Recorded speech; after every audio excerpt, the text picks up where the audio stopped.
नमस्कार साथियों, कैसे हैं आप सब? आई होप कि आप सब बहुत अच्छे होंगे। दोस्तों, स्वागत है आप सभी का हमारे YouTube channel YS study classes में। आज की इस वीडियो में हम जानेंगे विद्युत धारा और प्रतिरोध के बारे में।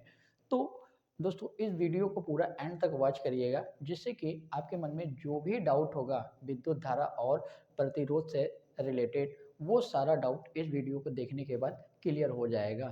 तो आइए हम लोग देखते हैं विद्युत धारा तथा प्रतिरोध के बारे में। ठीक है, तो ध्यान से सुनना। सबसे पहले हम लोग क्या पढ़ेंगे? विद्युत, क्या पढ़ेंगे भाई मेरे? विद्युत धारा और प्रतिरोध। क्या भाई? विद्युत धारा और प्रतिरोध। ठीक है, अगर इंग्लिश में बोले तो इलेक्ट्रिक करंट एंड रेजिस्टेंस। ठीक है, बोले तो इलेक्ट्रिक करंट एंड रेजिस्टेंस।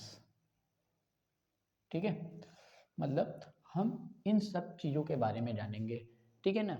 तो देखो क्या होता है ना, यानी कि जो पूरा पदार्थ होता है वो क्या होता है? परमाणु से मिलकर बना होता है। किससे मिलकर बना होता है भाई मेरे? परमाणु से मिलकर बना होता है। और परमाणु में क्या होता है ना, परमाणु में 3 कण पाए जाते हैं। कौन-कौन से पाए जाते हैं मेरे भाई? एक पाया जाता है इलेक्ट्रॉन, एक पाया जाता है प्रोटॉन और एक पाया जाता है न्यूट्रॉन। तो फिर हम लोग देखते हैं विद्युत धारा। विद्युत विद्युत धारा को समझने से पहले हम लोग समझते हैं विद्युत आवेश होता क्या है। ठीक है ना? क्या होता है विद्युत आवेश? क्या समझेंगे भाई मेरे? विद्युत आवेश। ठीक है ना? क्या होता है विद्युत आवेश? अब देखो क्या होता है, यानी इसको इंग्लिश में बोलते हैं इलेक्ट्रिक चार्ज। क्या बोलते हैं भाई? Electric charge. अब ध्यान से सुनना कि देखो विद्युत आवेश को समझने से पहले हम क्या होता है पदार्थ के बारे में जान लेते हैं। किसके बारे में जान लेते हैं भाई मेरे? पदार्थ के बारे में जान लेते हैं। देखो पदार्थ जो भी होता है ना, पदार्थ किससे मिलकर बना होता है भाई मेरे? कई सारे परमाणुओं से मिलकर बना होता है। क्या? कई सारे परमाणुओं से मिलकर बना होता है। और उस परमाणु में क्या होता है कि 3 मूल कण पाए जाते हैं। क्या पाए जाते हैं भाई? 3 मूल कण पाए जाते हैं। वो 3 मूल कण कौन-कौन से होते हैं भाई? इलेक्ट्रॉन, प्रोटॉन और न्यूट्रॉन पाए जाते हैं। ठीक है ना?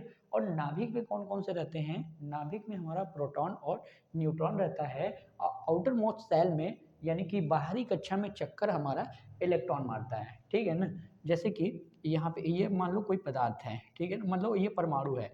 परमाणु के नाभिक में कौन रहता है भाई मेरे? प्रोटॉन और न्यूट्रॉन। और चक्कर कौन मारता है? इलेक्ट्रॉन चक्कर मारता है। ठीक है ना? तो ध्यान से सुनना क्या होता है, देखो यही इलेक्ट्रॉन किसी भी परमाणु पर इलेक्ट्रॉन या तो बाहर जाएगा या तो अंदर आएगा। क्या होता है भाई? या तो बाहर जाएगा या फिर बाहर से अंदर आएगा। ठीक है ना? या तो बाहर जाएगा या तो अंदर आएगा। ठीक है ना? तो जो इलेक्ट्रॉन अंदर या बाहर जा रहा है परमाणु में, क्या इलेक्ट्रॉन बाहर अंदर या बाहर जा रहा है, तो इसके जाने से एक प्रभाव उत्पन्न हो जाता है जिसको हम लोग कहते हैं चुंबकीय प्रभाव। क्या उत्पन्न हो जा रहा है भाई मेरे? इसको हम लोग कहते हैं चुंबकीय प्रभाव। और इसी चुंबकीय प्रभाव को हम लोग क्या कहते हैं भाई मेरे? विद्युत आवेश कहते हैं। क्या कहते हैं? इसी चुंबकीय प्रभाव को ही हम लोग क्या कहते हैं? विद्युत आवेश कहते हैं। तो इसका डिफिनीशन कैसे लिखोगे कि यह एक ऐसा अदृश्य फिनोमेना है। क्या लिखोगे विद्युत आवेश का?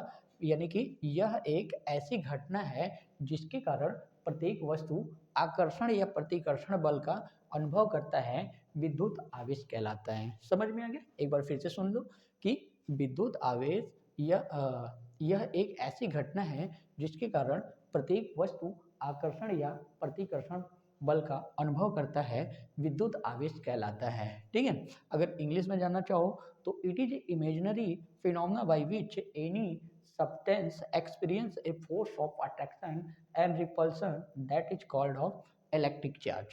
ठीक है ना? The unit of electric charge क्या होता है? कूलम्ब होता है। क्या होता है भाई मेरे? कूलम्ब होता है।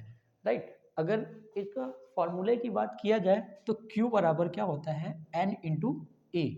ठीक है? जहाँ पे हमें Q क्या रिप्रेजेंट कर रहा है? चार्ज। और N क्या रिप्रेजेंट कर रहा है? Number of electron. और E हमें क्या कर रहा है कि जो इलेक्ट्रॉन पे चार्जेज होते हैं, यानी कि इलेक्ट्रॉन पे जो आवेश होता है, हमको वो रिप्रेजेंट कर रहा है। और एक इलेक्ट्रॉन पर आवेश कितना होता है भाई मेरे, इलेक्ट्रॉन पे आवेश -1.6 इंटू 10⁻⁻19 कूलम्ब मतलब कि इस पे चार्ज होता है, ठीक है ना। यानी कि n जो है हमारा नंबर ऑफ इलेक्ट्रॉन को शो करता है, किसको, नंबर ऑफ इलेक्ट्रॉन को शो करता है। और q क्या बता रहा है, हमारा हमारा चार्ज के बारे में बता रहा है। किसके बारे में बता रहा है भाई मेरे, वेयर वेयर जहाँ पर E क्या है, हमारा इलेक्ट्रॉन पे चार्ज है, N क्या है, नंबर ऑफ इलेक्ट्रॉन है, और Q क्या है, इलेक्ट्रिक चार्ज है। यहाँ तक तो आपको सारा डाउट क्लियर हो गया होगा, ठीक है ना।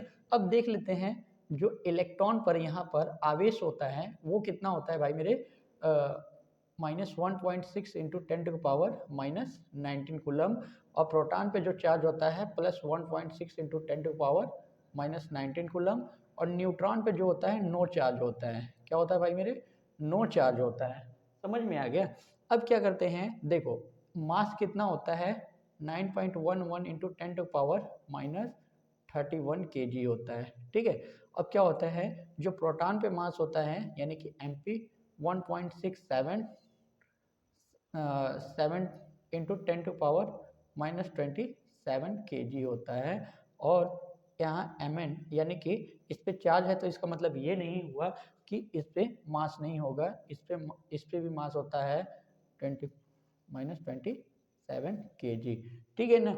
अगर बात किया जाए कि ये जो हमारा पूरा एटम होता है वो हमारा न्यूट्रल होता है, यानी कि होल एटम क्या होता है भाई मेरे, उदासीन होता है, यानी कि पूरा परमाणु कैसा होता है, उदासीन होता है। समझ में आ गया, यहाँ पे विद्युत आवेश समझ में आ गया, ठीक है ना। अगर हमसे क्वेश्चन पूछता है, इस पे हम पता कर सकते हैं कि अगर मान लो कि हमको नंबर ऑफ इलेक्ट्रॉन निकालना हो या फिर चार्जेस हमको डिफाइन करना हो, तो हम बहुत आसानी से इस फार्मूले से निकाल सकते हैं। देखो कैसे, कि एक कूलम चार्ज में आवेशों की संख्या कितनी, एक कूलम चार्ज में इलेक्ट्रॉनों की संख्या कितनी है, ठीक है ना। तो देखो हमें क्या क्या दिया है भाई मेरे, जैसे कि Q बराबर एक कूलम चार्ज, कितना भाई मेरे, एक कूलम चार्ज है, और N बराबर पूछ रहा है, और E बराबर कितना होता है भाई 1.6 इंटू 10⁻⁻19 कूलम।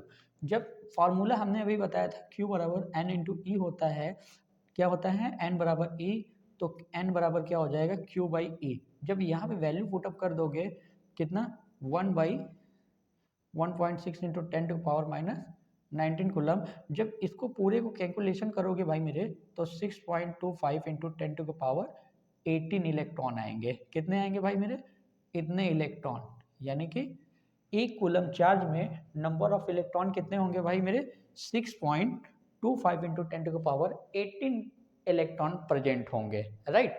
इतना तो समझ में आ गया होगा। सो सब्सक्राइब कर लीजिए ताकि ऐसे ही इंफॉर्मेटिव वीडियो आपको मिलता रहे और आप नई नई चीज़ें सीखते रहें। तो थैंक यू सो मच, मिलते हैं नेक्स्ट वीडियो में, तब तक के लिए जय हिंद जय भारत।